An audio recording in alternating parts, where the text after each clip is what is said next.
Night King is Bran Stark.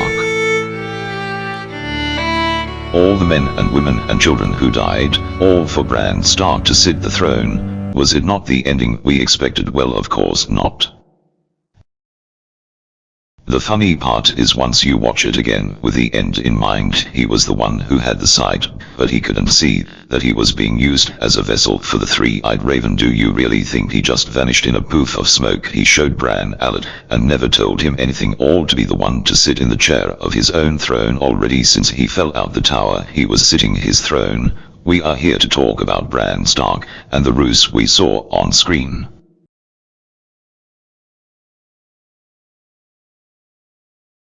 The connections, the help he had was more info than we witness. He said, I can't control anything, but the truth is that means someone else was in control, the good and the evil, the dead and the living, the cold north and the warm south. But in the end it appears chaos is a ladder not for the likes of Littlefinger, but Blood Raven. He is the one who is the Wizard of Ounce.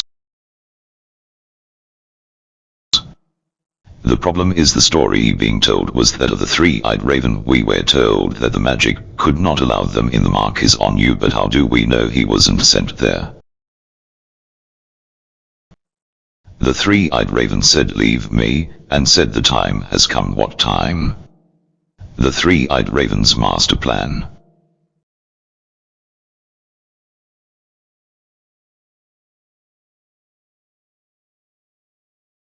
Bran Stark three-eyed raven scenes.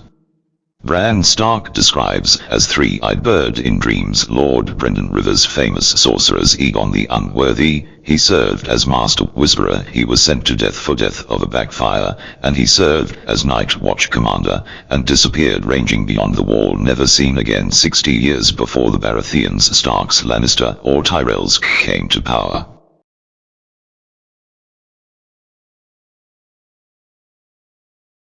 Maester Lewin was concerned about Bran's focus on dreams and myths and legends. Old Nan knew a lot. Too bad she wasn't there to tell the tale about Brenden Rivers. Why didn't Bran ask any questions at all? So many died in the end. We don't always like those who rule for a moment there.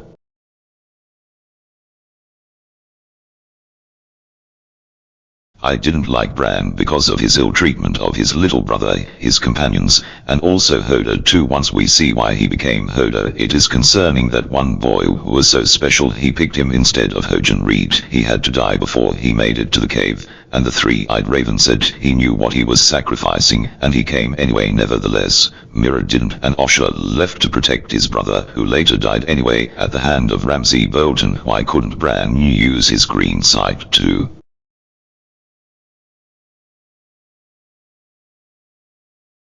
Protect anyone but himself.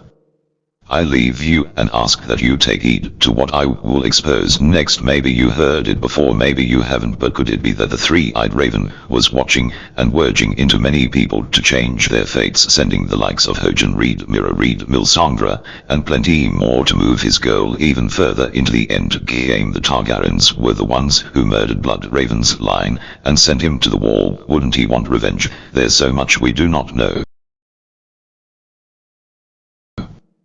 Sure, Holland Reed never showed up, but we have to keep in mind the writer said he would show up eventually, and this means because the book is unfinished, the ink is not dried like Dan and Dave's adaptation.